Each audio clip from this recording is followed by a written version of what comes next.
Halo teman-teman, saya Adinda Pontola Wokang. Saya mahasiswa dari Universitas Negeri Manado dengan NIM 1830376.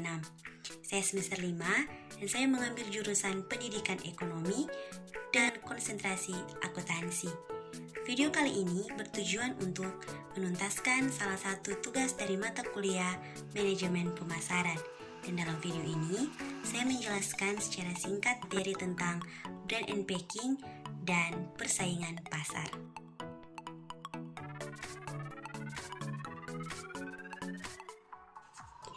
Brand and packing merupakan suatu hal yang penting dalam bisnis produk usaha, di mana brand adalah upaya untuk memperkuat nilai pada suatu merek.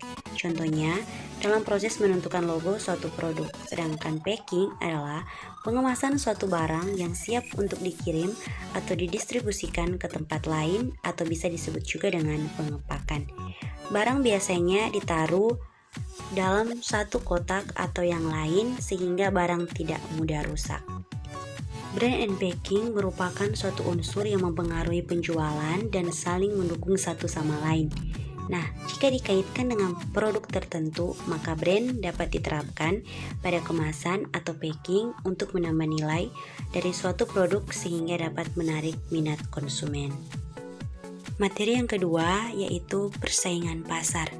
Nah, dalam persaingan pasar terdapat dua persaingan pasar, yaitu pasar persaingan sempurna dan pasar persaingan tidak sempurna. Pasar persaingan sempurna adalah suatu pasar di mana jumlah penjual dan pembeli atau konsumen sangat banyak dan produk atau barang yang ditawarkan atau dijual sejenis atau serupa.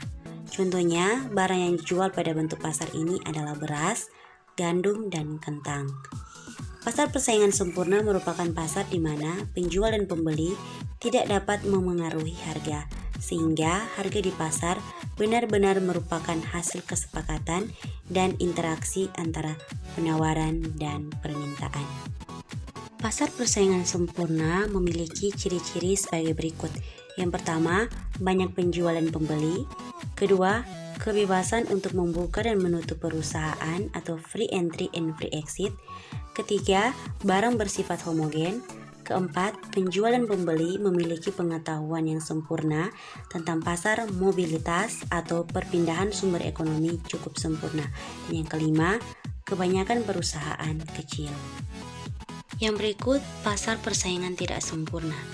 Pasar persaingan tidak sempurna bisa juga disebut sebagai bentuk pasar yang kehilangan satu atau lebih ciri-ciri yang dimiliki oleh pasar persaingan sempurna.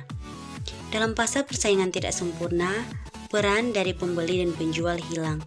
Mereka tidak memiliki keleluasaan untuk menetapkan atau menentukan harga dari suatu produk. Pasar persaingan tidak sempurna memiliki ciri-ciri sebagai berikut. Yang pertama, jumlah penjual yang ada sangatlah terbatas. Kedua, jumlah pembeli di dalamnya banyak. Ketiga, sulit untuk masuk ke dalam pasar karena hambatan dan gangguan di dalamnya. Keempat, produk yang beredar di pasar atau yang diperjualbelikan bersifat homogen atau satu jenis saja, serta tidak ada produk pengganti atau substitusi. Dan yang kelima, pihak yang berkuasa bebas dan leluasa memainkan harga, dan pihak lain hanya bisa menuruti dan mengikuti ketetapan yang ada. Itulah penjelasan singkat dari materi saya.